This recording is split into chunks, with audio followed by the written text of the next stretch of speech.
Today is Monday, December 9th, and today I'm wondering two things about the Cowboys-Bengals matchup tonight and about the argument of whether SMU should have gotten into the college football playoffs or not. And now, a word from our title sponsor. Are all financial advisors fiduciaries? Fewer than you think. Not knowing could reduce your lifestyle. Hi, I'm Mitch Kramer, founder and CEO of Fluent Financial. A fiduciary is a regulatory term to reduce conflicts of interest in wealth management. A fiduciary always works in your best interest. A non-fiduciary advisor might put their compensation or company ahead of yours.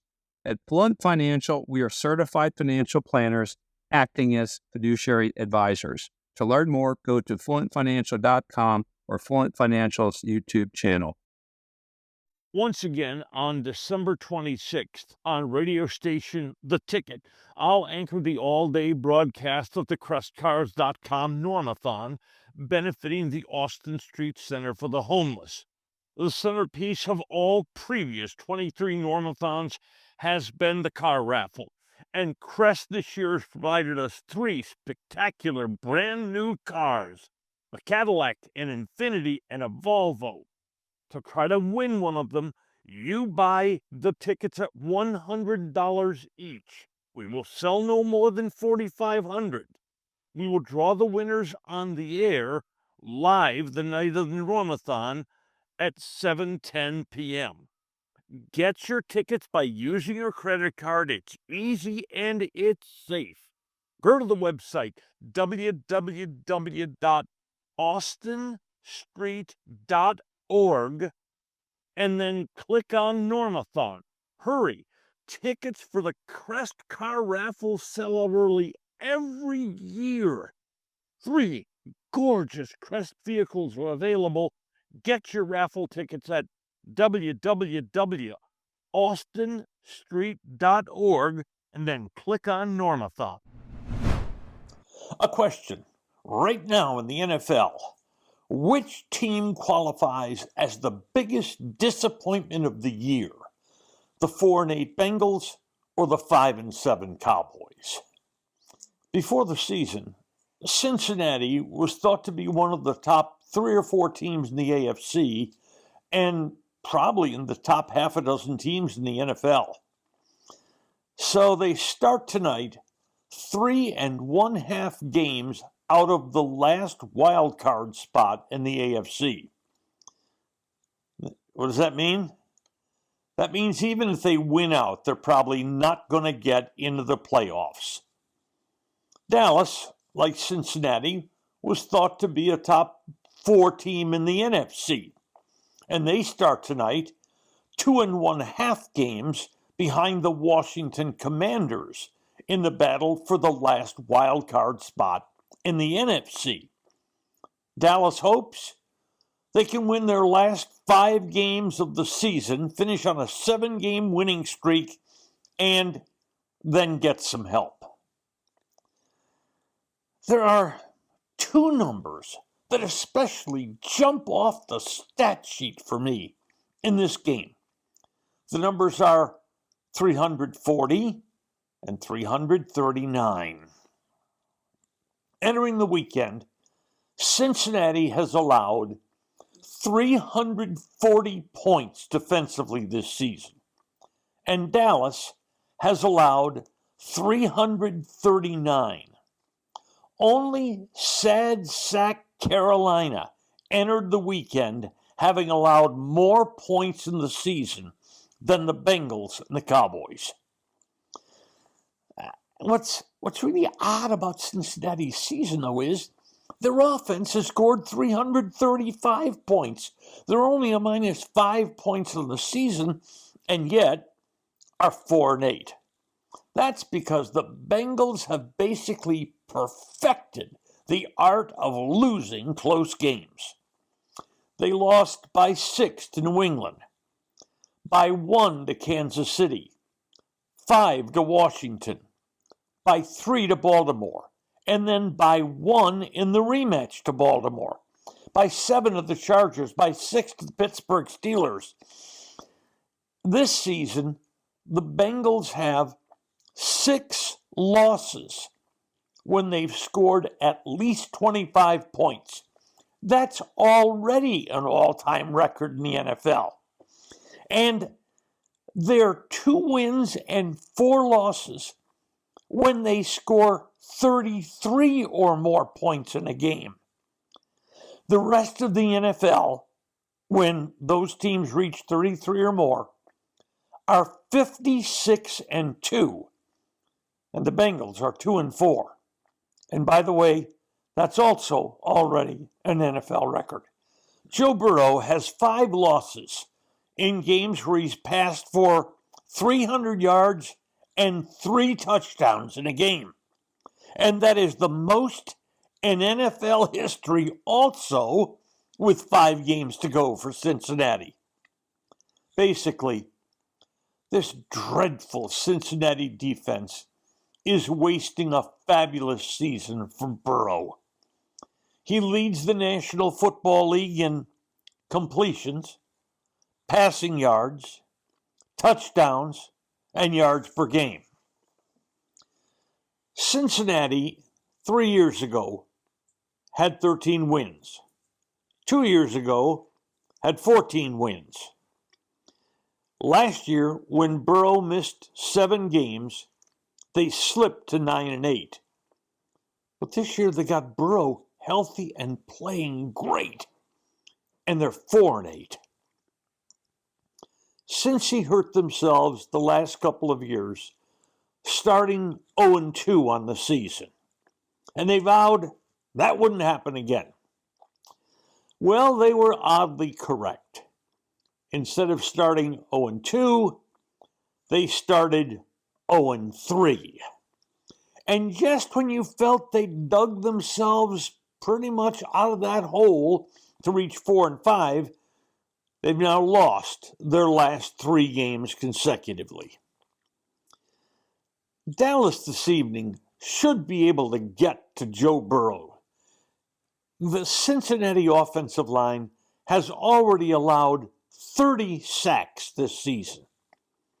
And Dallas should be able to score against that Cincy defense that's a sieve. But the real question is, can Dallas, scoring 21 points per game, keep up with that incredible Bengals offense scoring 28 points per game? Next, the question of whether or not SMU should be in the 12-team college football playoff. In 1993, Bob opened the original Bob's Steak and Chop House on Lemon Avenue. 32 years later, the original Bob still greets you at the original Bob's. And now his sparkling new Bob's at Craig Ranch has opened in McKinney. Same fantastic beef and fresh seafood at these 2 Bob's, each run by the Bob's Steak and Chop House. The College Football Playoff Committee has spoken. SMU is one of the 12 invited to the college football playoffs. In fact, they're in at number 12. First, what a fantastic happening for this program that spent nearly 4 decades trying to dig themselves out of the first ever and only ever death penalty issued by the NCAA. It's ironic that NCAA rules makers canceled the SMU program because the ponies were repeatedly caught paying their players. The irony here, thanks to NIL, SMU is now paying its players millions more than it did back then.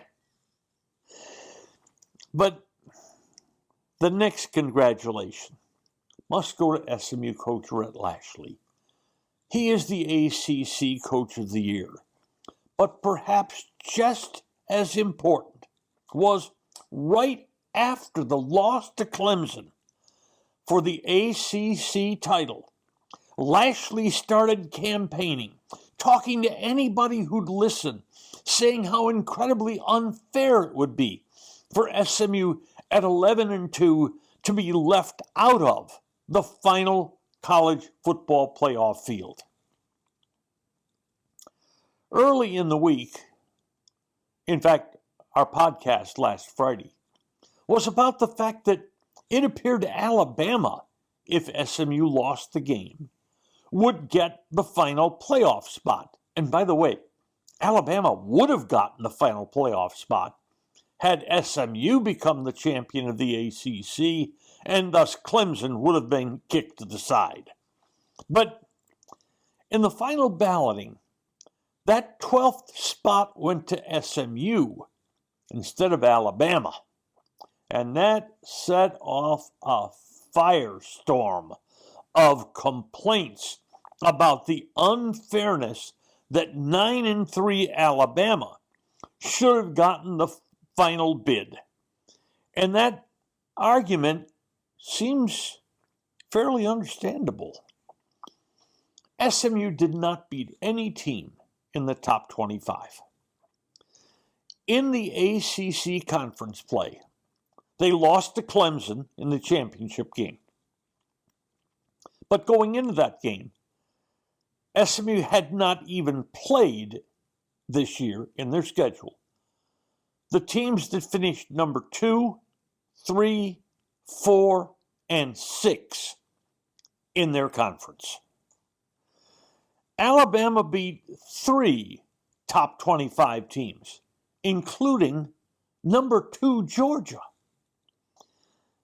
Alabama backers ask, what might have happened if SMU, what might their record have been had the Mustangs played Alabama's schedule? Wisconsin, Georgia, South Carolina, Vandy, Tennessee, Missouri, LSU, OU, Auburn.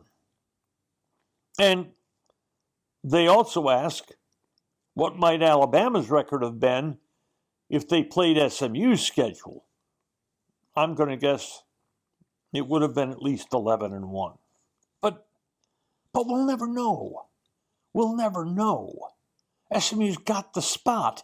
And, Alabama doesn't have much to complain about in my mind because Alabama blew this spot by losing by 21 points as a heavy favorite against mediocre 6-6 Oklahoma. But what a glorious season for SMU. They begin the playoffs in 2 weeks at Penn State, and they'll be slightly more than a touchdown underdog. But that's not nearly the kind of enormous underdog they were to be in the college football playoffs when this season ended. Today's episode brought to you by Fluent Financial, Retire Sooner, Better Lifestyle. And by Crest Cars. There's good, there's better, and then there's Crest. And by Bob's Steak and Chop House. Thanks for listening to today's episode of Just Wondering with Norm Hitzges. If you enjoyed what you heard, please hit follow, and a fresh new episode will be delivered to you every Monday, Wednesday, and Friday. And if you know someone who might enjoy our work, please share it with them. I'm Norm Hitzges, and I'm always just wondering about something. And I'm Mary Hitchkus, and I'm just wondering too.